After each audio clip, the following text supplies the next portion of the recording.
có khi còn thích tao. Mấy cái thằng anh hùng có gì làm sao mà thích tao.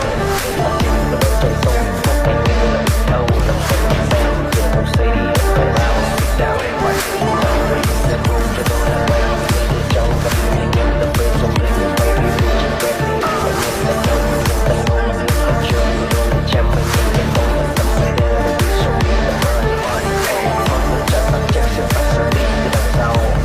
Mấy cái thằng buồn bắp vẫn còn mơ ước với bọn tao. Muốn tao nhỏ khổ lắm mà đấy cơ mà khổ lắm. Mẹ là ở phải thích tôi không biết phải làm sao.